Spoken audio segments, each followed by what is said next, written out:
Raising the Bets is brought to you by the Star Quest Production Network and is made possible by our many generous patrons. If you'd like to support the podcast, please visit sqpn.com/give.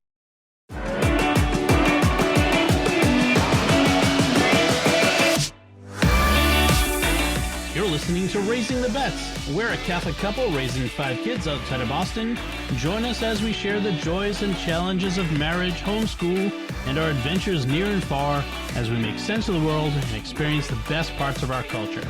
I'm Don Bettinelli. And I'm Melanie Bettinelli. Oops. So, I had to stop for a second there. In which Dom almost spills my tea. But I had to turn the monitor so that Melanie could see it, and then her tea is sitting right next to the laptop that she's using because the other laptop that's hers died from a waterborne illness and is waiting to be sent back to Apple to be fixed. Waterborne illness. That's a really nice euphemism there. Yes. That is now your 4th laptop that has died of such an illness. Although this time, we are in agreement that this one was not directly your fault. Directly. Nice hedging there. Nice. It was sitting open on the table next to a glass of water, unattended, where a child knocked over the glass of water and the water went in. These things are really sensitive. Well, there was a lot of water inside that. It was a lot of water. It was more than the last time. The last time it was like there was a drop of water on it, went poof, and all the magic smoke came out. I do not remember magic smoke. No, I'm just there was scorching on the motherboard though when I opened it up. But I was smart this time because with this laptop, which we bought to replace the old one, I got AppleCare Plus. So instead of spending another $800 on a laptop, we only have to spend $300 to get it fixed. So I'm laughing because I don't want to cry. So now Melanie is using my old laptop, which had been Ben's school laptop, but she's commandeered it for now. Yeah, Ben's taking a break for summer anyway. So. Yeah, and I don't have to fight him for it. And fight him. He really would be fighting to do his math. But as we just said, I almost knocked over his tea onto the laptop. So that would have been just an awesome way to begin. All right. So now that preliminary stuff is done, what's been going on? It's been what I was going to start talking about was that this is the 11th day of July as we record this, and it has rained every day this month. I don't remember it raining every day this month. So at least a bit. On the 5th, when we had the 4th of July pool party, which we'll get to in a second, there was like a trace of rain in Boston. But not like we haven't experienced rain. Somewhere in the metro Boston It is area. rained. It is the official National Weather Service has declared that it has rained somewhere in Boston, the city, with every day this month. Some amount. Although the 5th is really a trace, so they don't really count it, so it's been every day but the 5th. But I say trace, it counts. Sure. Anyway, 90 degrees for weeks on end in June, rained every day in July. Who knows what August will bring. But let's talk about what we've... Don't tempt the fates. No, no kidding. Apocalypse. So, speaking of the 5th, we have my brother's annual 4th of July pool party, which is all a big bash every year. Is usually on the 4th if we can do it, but had to be moved to the 5th this year because it was the aforementioned raining. So we went over there on the 5th, and we had some fun. It was good. I mean, it was great. Last year, obviously, there was no party. Well, we went over last year to swim in this pool, but it was just family. It was just us. Yeah, I mean, it was literally just us and them. There wasn't a party, but actually, I don't think they were. Were they even there? Didn't they go to the wedding? Was that the weekend? Oh, right, they would have been at Scooter's wedding. Yes. Scooter is the daughter of my brother's best friend, and her name is actually Mary Beth. Her name is Mary Beth, but she's been Scooter since she was a little kid. And now she's a mom. Named Scooter. So, are you following? Well, just give me a quiz at the end of this. So, we went to the pool party, had a good time. It was a lot of fun. I always love going over to John's house. In addition to seeing the family and seeing friends, I like talking to my nephew because my nephew is an aspiring screenwriter, and he always has like the best scripts that he's working on, and I always give him my ideas. I can't talk about it because I don't want to ruin it for him, but he's got this great comedy that he's working on. He had a cool drama, like historical drama that they're still pitching. I mean, this isn't just, two guys who have hopes and dreams. They actually have real people that they've talked to and agents, and it's they're in festivals or whatever, screenwriting contests or something like that. So there's stuff happening. But with the latest one, I gave him a couple of ideas, and he's like, "Oh my gosh, I have to call my writing partner right now. We're putting that in."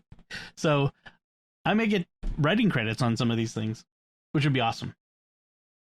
If he gets stuff produced, I have him committed, and I'll hold him to it to be on a podcast with us on the network. That would be a blast. So, what else was there at the pool party? Not much else. We hung out with I talked to my brother a lot, and talked to my mom and my dad. It was a party. It was a party. Not much to say beyond that.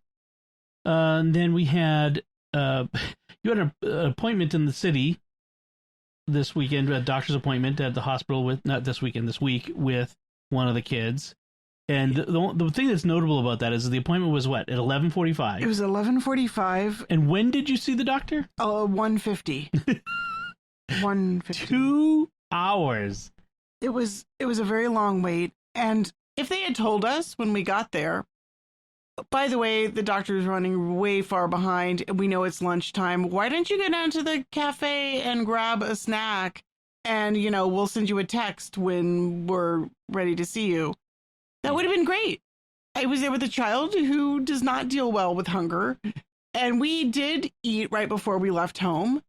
And we had a granola bar in my bag for emergencies, but at about the 2-hour mark, I was getting very antsy, and I went and talked to the people at the front desk and said, look. Right. If he's not showing up soon. Look, we're way past lunchtime. We're hungry. We've been sitting around for 2 hours. When are we going to be seen? They're like, well, okay, we'll make you sure you're the next person. But that was kind of like the apology we got was, I'm sorry, we'll make sure you're seen next. Right.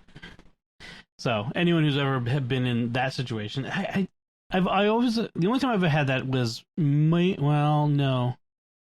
I had once like that where I was in a car accident and I was being checked. They wanted to like x-ray my neck because I had some pain, and they put me in a collar and shoved me in a room, and I was laying there in the collar on the bed for more than an hour no one checked on me for more than an hour. And the thing was digging into the back of my skull the entire time. So I sat up because it hurt so much. Like the pain was worse than what I was feeling like brought me in. And they come in and like, what are you doing? You shouldn't be sitting up. I've been in here for more than an hour, and I've been sitting up for the last 20 minutes. If I really had a broken neck, I'd be dead by now. So, I'm fine. I'm leaving. I mean, it was like ridiculous. Anyway, it always drives me crazy when you have an appointment for a particular time, and I get like being like running late, like 15 minutes, but I 2 hours. Half an hour would not have fazed me. Really busy city hospital. I would not have been fazed by half an hour wait. I was prepared. Right. Well, and then that wasn't all the last excitement for the day on Thursday, right? Because we were battening down the hatches because we were told that the remnants of Hurricane Elsa were going to be blowing through the Boston area on Friday, and I'd been out, gathering up the things. I even put new anchors down to hold down our new plastic shed because the thing is plastic. I'm always afraid of this thing flying away, so I've got wire and anchors holding it down. And so we're like, and I was worried that we would lose power on Friday, was because they're talking about winds and rain, and so we're sitting here around. We were going to make dinner. We were making dinner because it was so late for you coming home. We were going to go with something really easy. I was going with nachos. I was going with nachos. Like, I'm going to put some chips and cheese and beans on a tray and stick it in the oven for 5 minutes, and then the kids and can some put frozen leftover taco meat. I had some taco meat, and I cut up an avocado, and we had some salsa, and I was just gonna let the kids make, style their own nachos. And the oven was preheating, but it was not hot yet. Yep. And the power went out. And so now I'm left with a bowl of lukewarm taco meat that hadn't fully defrosted yet, some unmelted cheese, and some unheated beans. Yeah. It's like deconstructed tacos from some fancy restaurant. And it's like, what do we do with it? Do we put it in the fridge? Do we what do we do with the meat? And it's like, is the power going to come right back on? I ended up reporting it to the utility through their website, and then I was checking the local Facebook group, and someone said a car hit a pole. I mean, of all things, we're waiting for the storm to take out the power the next day, and I don't know what it is about our town, our neighborhood, or whatever, but we lose power way more than we ever did when I was a kid, a couple towns away from here. I don't know what it is. I was saying to someone the other day, we are the most technologically advanced nation in the world, and yet our infrastructure runs entirely on wires strung from tree trunks. We're completely dependent on wires strung along tree trunks. We lose that, we're done. It's crazy. So we went out of power from 5 to about 10 that night. It was 10, yeah. Yeah, it took them 5 hours to get a new pole up or whatever it was they had to do. And then the storm on Friday was a lot of rain, but there was no wind really, and it was done by mid-afternoon. That was a lot of nothing. Anyway, it was quite rainy though. I mean, we got several. It was a deluge of proportions. But Friday was the bigger deal. It was Ben's birthday. Yep. So we that was actually what we were worried about, is would we be able to celebrate his birthday in the middle of the storm? But that was okay. As was our custom, we got up. He opened his presents at breakfast time so that they have all day to play with them. And as he expected, he got a couple Lego sets, Star Wars Legos, and Grogu plush doll. Grogu's in case you don't know, why you're listening if you don't know. No, I'm just kidding. Grogu is Baby Yoda from The Mandalorian. So we got one of those. We got a Grogu t-shirt, books. Some books. Star Wars graphic novel. Some stuff like that. So it was good. And then we went out to dinner for his birthday. We went to Bertucci's, which is an Italian chain restaurant. And yeah, I mean, that was Friday. It was, I don't think of anything else. That was pretty much it. And then yesterday, Saturday, my mom came to visit, spent the day with us, and that was nice. And then today, Sunday morning, we didn't get to go to our own parish because we had a Scout Sunday event at a different parish where Lucy was getting her Light of Christ award. Yeah, I think Light of Christ. I can't remember whether it's Parvuli Day or Light of Christ, but I think it was Light of Christ. So she's getting her Light of Christ award at Mass, which was nice. So it was all the Scouts were there, and we had to wear our uniforms and sort of stuff. So it was good. It was a full week. Huh. We'll talk more about the Mass at the end of the episode. But it was a very busy week. I am tired. Yes. Well, in between there were some late nights and early mornings and sleepless nights with various reasons. So it was yeah, it's been a long week. Let's move on and talk about what we've been eating. So Saturday, because my mom was over, I decided to make a few fun, cool new things. And so one of the things I made was something I've been meaning to make, which was a grilled mojo. I don't know if is it mojo? Do you think mojo or mojo? I don't know. It's a Cuban dish. I think it's probably mojo. Mojo because it's mojito is the drink. Right. Mojo marinated skirt steak. And, I like mojo though. Yeah, because it had real mojo. So you looked it up. What mojo refers to? It's anything that's marinated with a olive oil, garlic, and citrus. Right.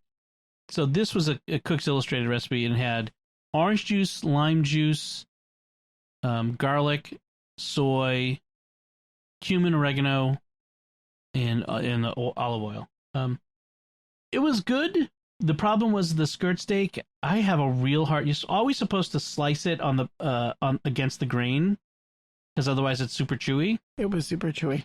I can never figure out which way is against the grain. I have that. That is my weakness. I have to admit. I always yeah, it ended up being super chewy, and I got some of the pieces right and some of the pieces wrong, and so my mom seemed to like it.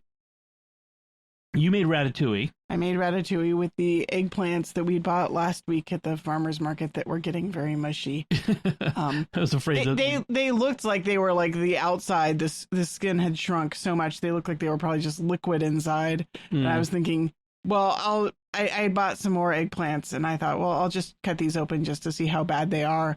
And they were actually salvageable, so I ended up using them and saving the new eggplants for something else. Yep. Ratatouille is one of my favorites. Well, I love it. Yeah, it's so good. I mean, it's not the fancy ratatouille of the movie where it's all layers, like special layers laid out like that. It's just it's a casserole of vegetables. Yeah, I do cook everything separately though. Yeah, the Julia Child method, which is you cook the eggplant and get it nice and browned in the olive oil, and then you drain it. You salt it and drain the eggplant and the zucchini first. Right. Then you brown them separately, and then you cook the tomatoes and peppers and onions into a sauce, and then you layer it. Right. I mean, so it was layered. It's layered. It just doesn't look like. I didn't do slices. I did chunks. That's right. Of the eggplant and zucchini, partly because the eggplants were not going to be sliceable. Well, the best part is it's better the second day. It gives it time to meld and reheat it. So we had it again for dinner tonight, and it was really good. We had it in some of the farmer's market bread, and it was really good. So yeah. Although I have to say what was tickling my fancy even more than the ratatouille was the German potato salad.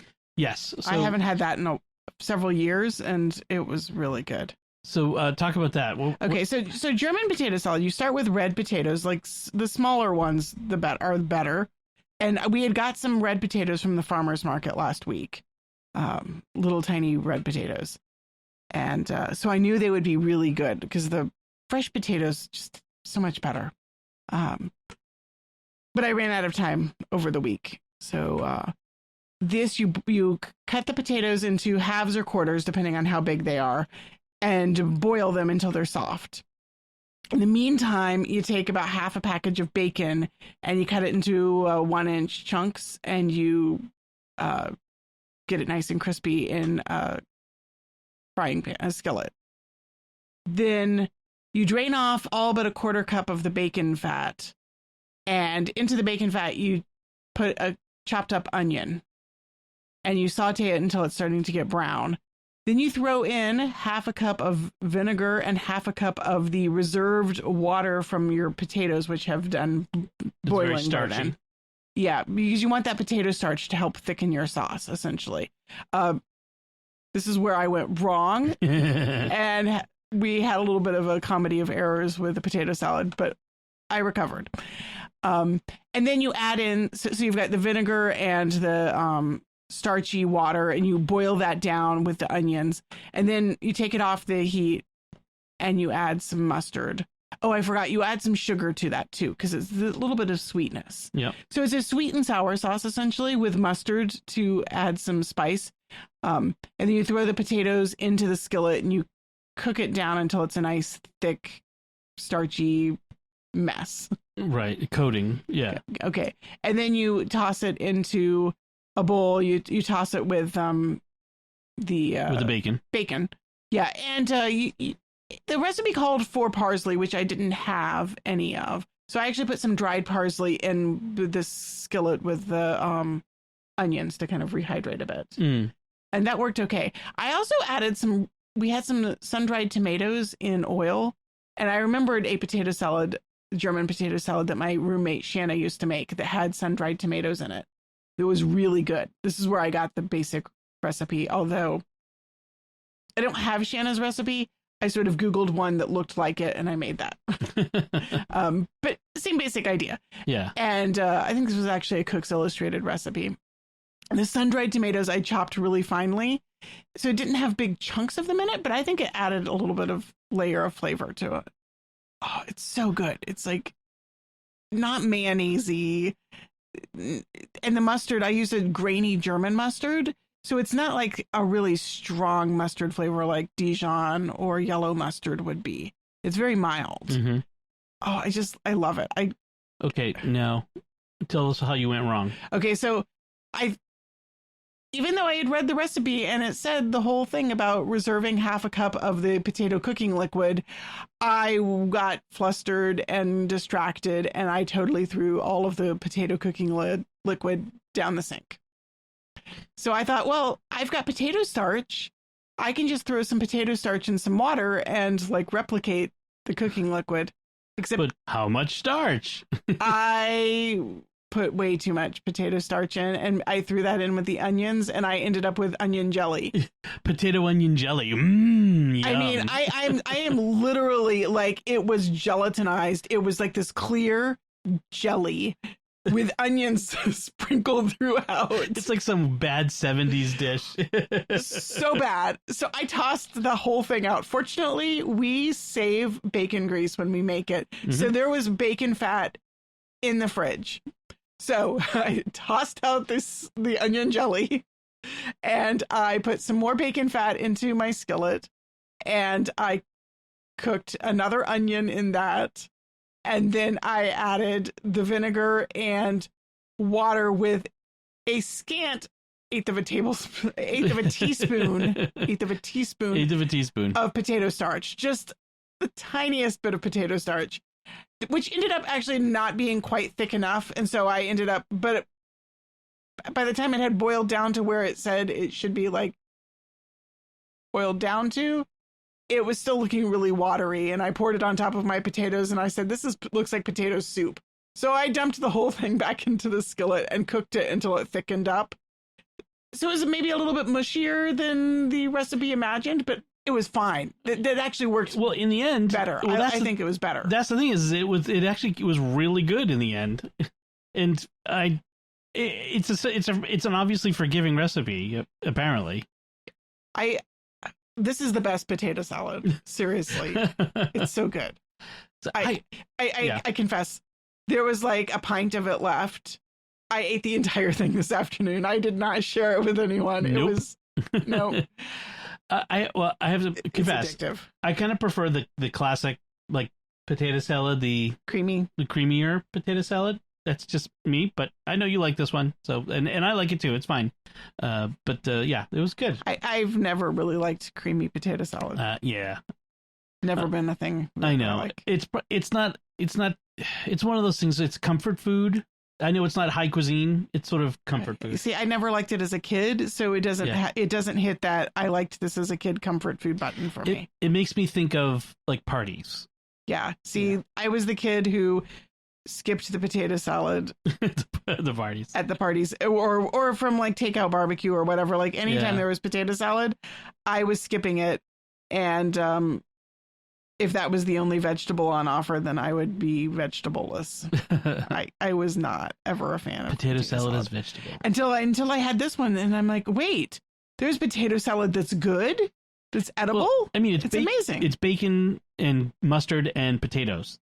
That's a pretty good combo. Yeah. It's got vinegar in it, which adds a nice like acidic, but it doesn't taste vinegary. No, it's got a tang to it. Yeah, which is fine. Yeah, it's good. Yeah, so much good. better than that creamy stuff. Those were our big three this week. I have to say, at the 4th of July party, my other brother Bernie brought some wings that he made in his smoker, and they were really good. Spicy wings.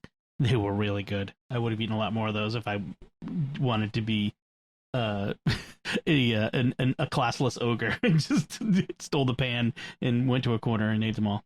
They were really good. All right, so that's food. So let's talk about what we've been reading and watching. I finished Bosch season 7, the last season. It was the ending to the series, and so Bosch is an Amazon Prime series. He's a Los Angeles police detective. It's based on a series of books. detective novels starring Bosch. His name's Harry Bosch. His full name is Hieronymus Bosch, like the Dutch artist. Dutch. Dutch. That's what I thought. Etc. It's an excellent ending to the series. It was very well done. Ties up a lot of loose ends. It was not. It didn't end in any. What am I trying to say? It didn't telegraph the ending. You didn't like how is it going to end. But it also wasn't unlikely. It was a satisfactory ending. And just for Bosch itself, the series, it's one of the best cop shows I've ever seen. I like cop shows. And this was one of the best ones. I had a tough time getting to the first season. The first half of the first season, I watched and stopped and didn't come back to it for a long time. Yeah, I watched part of the first season with you, and I had no interest in watching anymore. Yeah, but then once you got past that, it actually got really good. So should you just skip to season 2? If you do, you're gonna not know some of the characters. Like it's a continuous story. Like right. some of the relationships, his wife, his ex-wife, his daughter, his partner, that sort of stuff. But you could skip to season 2 and just pick up from there. But the second half of the season 1 is pretty good. So, yeah, I mean it's and not every season has been great. It's been uneven at times, but overall, a really great series and a really great character. So, I really like that. I also finished a book this week, another Star Wars novel, Star Wars: The High Republic: A Test of Courage. It was called. This was a junior novel. I didn't realize it. I must have bought it for the kids, and it's like, oh look, it's the next Star Wars novel. It read really fast. It was like a short story or a novella. It was keeping in mind it's aimed at what's a junior novel? Is that like preteen? Probably. Like 12, 13, 14-year-old. It deals with like a bunch of people dying, like that are close to the main characters, or all these kids. What is it with kids novels that are all about dealing with grief? Yes. It's a thing. It's a thing that people complain about in terms of children's literature. Yeah, it's like a constant thing. Like we have to teach children how to deal with grief. So every book they're going to read is about being sad from loss. Like, yeah, really? Yeah, it was. So that was kind of weird, and of course the main character is the youngest ever Jedi to pass the trials and become a Jedi Knight, because always it's junior novels, YA novels. But it was all right. It was a quick read. But you had something that was pretty much the opposite of a quick read. Well, I actually read it fairly quickly. Well, it was a big novel though. I read Neil Stephenson's The Rise and Fall of Dodo. And Dodo here is an acronym that the protagonist spends the first quarter of the novel trying to figure out what it stands for. It's kind of hard to talk about without giving any spoilers, so I will spoil it to the extent of saying that it's a time travel novel. That's not apparent in the first if you spoil it enough pages. For the back cover blurb. Yeah, I think that it's I don't remember if the back cover gives it away. I didn't read the back cover. Right.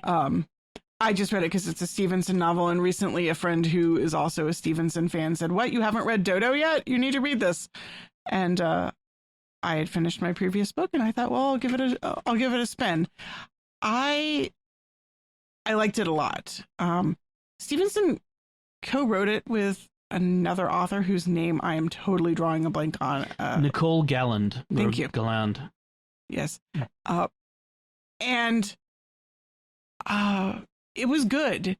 It was very different in flavor, especially in the first quarter of the book. It did not feel very much like a Stevenson novel, and that kind of threw me off. It gets more Stevenson-y as it goes on, and the middle section is very Stevenson. Like the whole middle section is all characters like sending memos and letters and emails to each other. Like it's epistolary. but in a modern 20th century epistolary sort of sense. Right. One of the things I loved about the novel is it's primarily set in Cambridge, Massachusetts. Oh.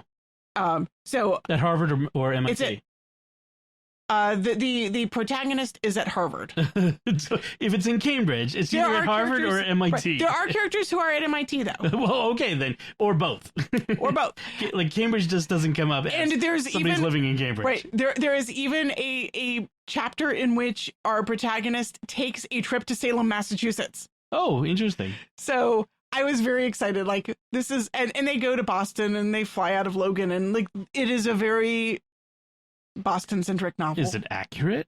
Do they get the locations right? There was nothing in it that screamed, "Wow, this couldn't possibly be."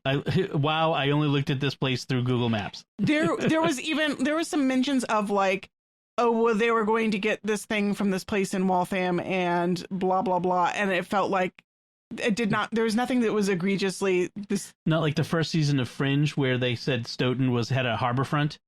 Yeah, no. Stoughton is landlocked.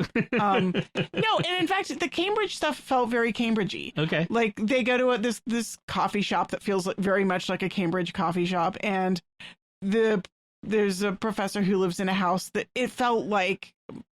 So one of the co-authors or both have been to or lived in the area, probably. It felt very realistic, but that's neither here nor there for most people. Of course. Time travel, like they're going all over the place in time and location. So there's that. It was good. And I thought it had a pretty satisfactory ending. Evidently there's a sequel. And I read the first chapter of the sequel that was being teased, and I was not happy with the way that started. So now major spoiler for a major plot point. Major plot point. In a tease, which is weird. I mean, it might not be a major plot point, but it was majorly like a big thing happening to an important character. Right. And I was not pleased. And I'm thinking, do I really want to read this sequel? I don't know. Yeah, it's interesting because they obviously did that because they thought it would entice people who've read this book into reading the next book. But in fact, it's almost had the opposite effect. Like, oh, I'm upset by what you've done to this character. I don't know if I want to read that. Right. Interesting. I mean, is it really good to kill off? I mean, I'm just gonna say this. They killed off a major character who I liked in the tease to the sequel. Yeah. Then again, Stevenson begins Seven Eves by destroying the world, destroying the moon. The moon blows up right in the first paragraph. Of that's the book. Different, I think, though. I mean, I'm not like, oh no, you've destroyed the moon. The moon was so precious to me. Like, it's an apocalyptic novel. Of course, he's doing something bad. Like 7 billion people are going to die or something. It's like it was still a little bit of a shock to begin a novel. Okay, of course. Now, if I ever get a chance to read it, that's like I haven't read any Stevenson. And I probably pretty much spoiled all of Stevenson. Yes, because every time you read one of the Stevenson's novels, you're like telling me all about it, and I'm like, okay, so there's another one I'm not going to read now. I know. Somebody to talk to. You don't have any friends that you talk to about books. So yeah, I was thinking, oh, I don't read the teases in of books. Would they put at the end of if it's a series? I don't read the teaser.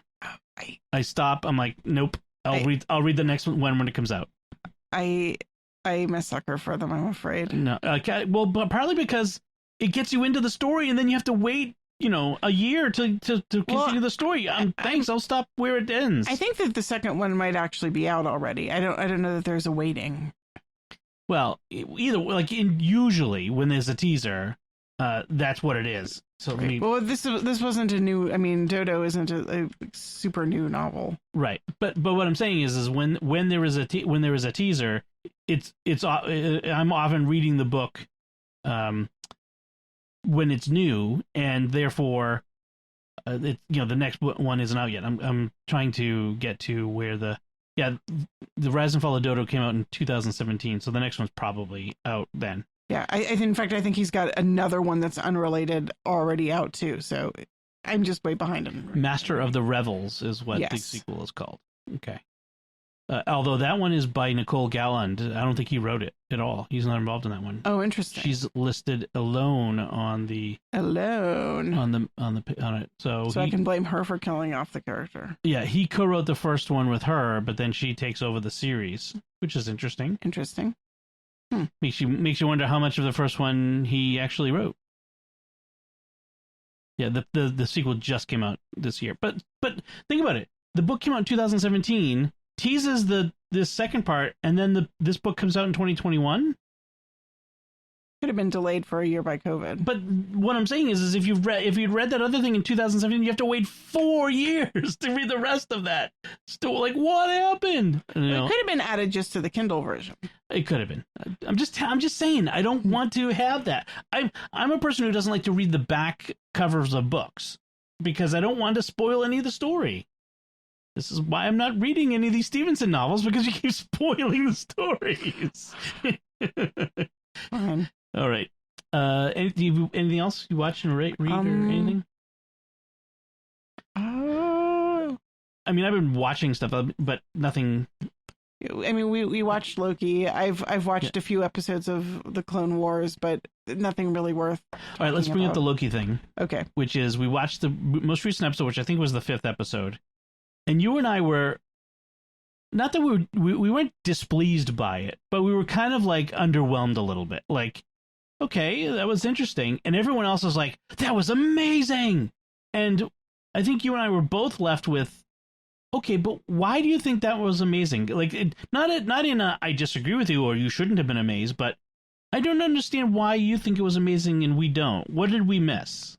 Right, more of a what do I miss? Now, I feel like I breezed through the Thor movies, not novels, quickly, and I wasn't really paying very much attention to Loki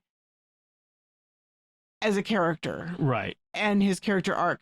So I kind of feel like I want to go back and watch at least the Thor movies and maybe even Avengers movies that have Loki in them. Or at least find one of those videos that explains, because I feel like I think that maybe one of the things that missed me was that this was very much a sort of a character development episode as opposed to a plot episode. Right. Did you watch Dark World? Thor Dark World? No. There might have been stuff in that about Loki that I did. So far, I think Dark World is the worst of the MCU movies, and that's why I told you not to watch it. But there might have been Loki stuff in that would have that it's in my brain, but that you don't have. Right. Anyway, I feel like I'm not disliking the Loki series, but I feel like there's a lot of character development stuff that is just kind of, I feel like Loki is, to me, the character I understand least in the Marvel universe. Right. Well, but he's gone from being the super bad guy in the original Avengers movie, right? He's working with the aliens, right, to take over the Earth, and so he's super bad guy and like killing people and stabbing them in the face, and then now he's like the love interest in this one and was sympathetic. Like, how did we get here again? That's like kind of want to ask, and literally, like in the context of this series, he goes directly from that to this, because that's where that time jump is, or whatever it is, the variant thingy that happens is from the original Avengers movie. Yeah. I've seen all that stuff, and I'm still like you. It's a big leap. I get the character change, but I don't know. I don't dislike it, I guess is what I'm trying to say is, but the last couple episodes have been big on characters talking and smaller on characters doing. And I guess. Anyway, if you have any way you want to describe or explain why you think these last couple episodes were great, I'd love to hear from you. Let us know. All right, so let's talk about this week's Gospel and the Mass. Like we said, we went to a different church this week than our usual, because of the Scout Sunday, and we heard from a priest we don't hear from very often, and the reading, the gospel reading, was about Jesus sending out the disciples 2 by 2 to preach repentance, and he tells them not to pack an extra tunic, take a staff, take your sandals, and go out, 2 of you, and go around and preach repentance. And if they don't receive you, shake the dust off your feet. Yes, shake the dust from your feet if they don't receive you. Oh, and when you go to a place, stay in one house while you are there. Don't jump from house to house, which Father didn't talk about, but I've heard other priests at other times discuss like what that means. But it was interesting. Father starts with saying, who here has ever heard of nomophobia? And which is ironic because a Facebook friend of mine was literally just this morning before Mass had posted this. So I don't know if Father has the same Facebook friend or not. But it's like the fear of leaving home without your phone, without your smartphone. And he cited some stat, which who knows if it's real, but most people are never more than 10 feet from their phone most of the time. It sounds plausible. Partially plausible, yes. I mean, I'm often in the house more than 10 feet from my phone, but whatever. Yeah, I mean, I get that. And how different the world is now, just in the past, I mean, that's really the past dozen years or so. The iPhone came out in 2008. Right. After, it's in time that we've been married, because when we went on our honeymoon, right, these things did not exist. Right. Yeah, we had a cell phone, but we didn't hardly ever touched it when we were on our trip, and I would often go out and leave the house without the cell phone on me. I mean, it wasn't something I always had on me back in those days, right? In the pre-iPhone days, and I don't think that was common for anyone to be out with a cell phone. But now, like, everyone's always got a phone. And the funny thing was, during the homily, someone's phone rang. It's like nomophobia. It was funny. That was a good moment. And then he talked about like overpacking, like how he goes on an overnight trip to visit his sister and he packs a 35-pound bag with 10 changes of clothing. And if we decide to go out to someplace nice to eat, I need a nice, outfit for that. Right. And what if I need to write a sermon, or what if I need to read a book, or throw in my laptop, throw in my book. Yeah, right. And I got to admit, I mean, I often do the same thing. We going on an overnight. I'm like, well, I want to have at least a second, change of clothes in case, something happens to the first pair, new clothes, and, that sort of thing. I do that. I overpack for most things. And he compared that to the apostles going out, or the disciples, because I'm not sure it was just the apostles, the disciples going out with nothing. Like, what would that be like? Just rely on God's providence. You're going to go out. It's like the Franciscan friars of the Primitive Observance. They are based here in Boston, that we know, and like they go out with nothing. They literally go out with the robe on their back and the sandals on their feet, and they beg for everything they need.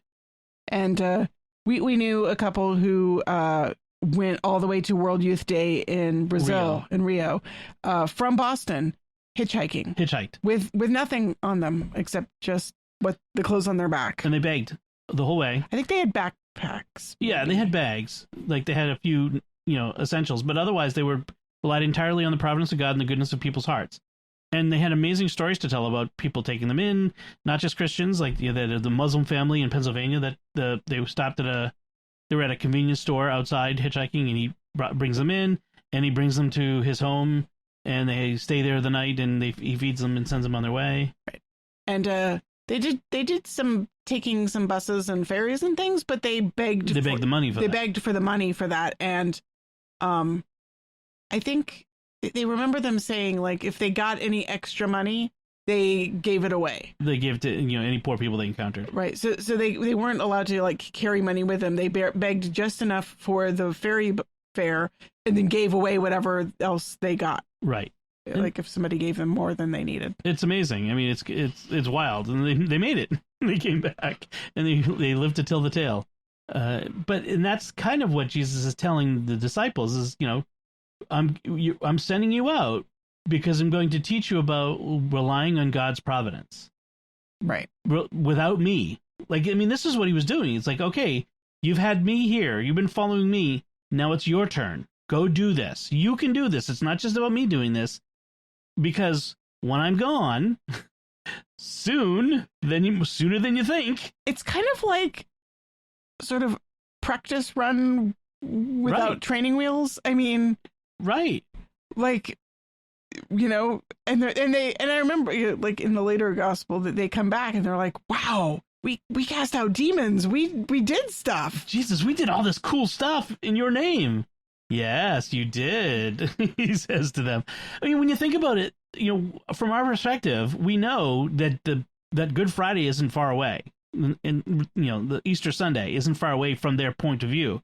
But from their, I mean, or from their point in time, from their point of view, like, you imagine what Peter thinks. Okay, he's the Messiah. We're going to go to Jerusalem. They're going to recognize him. He's going to drive out the Romans. We're going to have a new kingdom of Israel. You know, I'm going to be sitting next to Jesus for the next 40 years. Woohoo! I mean, or whatever it would have been, however old he was. But it's like, no, like, you don't realize you're, you know, in less than 3 years from now, you're going to be out there on your own without Jesus there doing this that he's asked you to do. Okay. Had a little moment of a King George. You're on your own. Awesome. Wow. Awesome. Wow. I know him. One of the things, though, that the Father pointed out in his homily, which is something that I had never considered before, which is that he pointed out a parallel to an episode in the Old Testament when Moses is commanded at the time of the Passover to have the people eat standing up with their robes girt, their staff in their hand, their sandals on their feet. And so Father started off with the sandals on their feet. Like, it's interesting. It's kind of a weird thing to specify. Make sure you've got shoes on. Right, because Jesus says, you know, don't take a bag, do take a staff, you know, don't take an extra tunic, do wear sandals on your feet. And you're thinking, who's going to go off hiking to another town? Besides our children. Right. Don't leave the house without shoes. But to another town, like he's sending them out cross country. Of course they're going to be wearing shoes. Like, they're not going to be going barefoot. Why does he specify sandals? And it's partly, I think, to establish that connection with Moses. As Jews of the time, they would have recognized the command, you know, the stories from Passover, the commands that were given to the Moses and the people to have a robe, a staff, sandals, etc., and that would have resonated with them. Right. There's a definite, like, a poetry, an echo there, which makes it interesting to think about, because, like, Jesus knows that his Passover is coming, but they don't know the Passover is coming. So what did that resonance mean for them? They're being sent out into the desert? Right, that a time is coming when you are going to be sent out. Our time of deliverance is coming, for one thing. Right. So so they're seeing sort of Jesus is saying, I'm Moses. Right. And Easter Sunday is our, you know, Good Friday, the Triduum is that moment of deliverance from Egypt or from sin. And so that's coming. But also that you have to prepare. The difficult times of trial is coming. But also, I'm thinking too that the time that they spend in the desert is the time when God teaches them that radical reliance on his providence. He sends them the manna in the desert, right, only enough for today.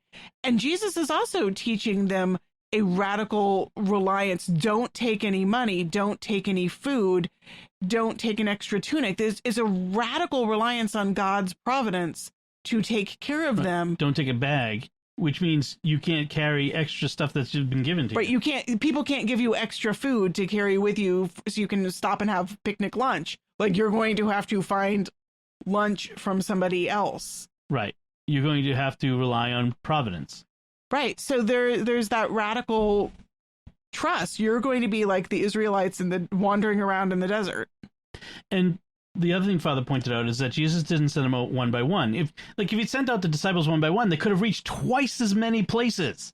You know, and any efficiency expert, you know, some evangelization expert that's come to your parish or your diocese is going to say, if you go out individually, you'll reach twice as many people. Well, Jesus isn't concerned about efficiency here. What he's concerned about is that they go in communion. that they're together, because we're meant to do ministry together. We're meant to bring the gospel to the world together, not as singletons, not just me and thee, God and I. It's us. We're doing it together. We are church. We are family. We're a body of Christ. Well, And as one of the kids pointed out in the car, like, man is not meant to be alone.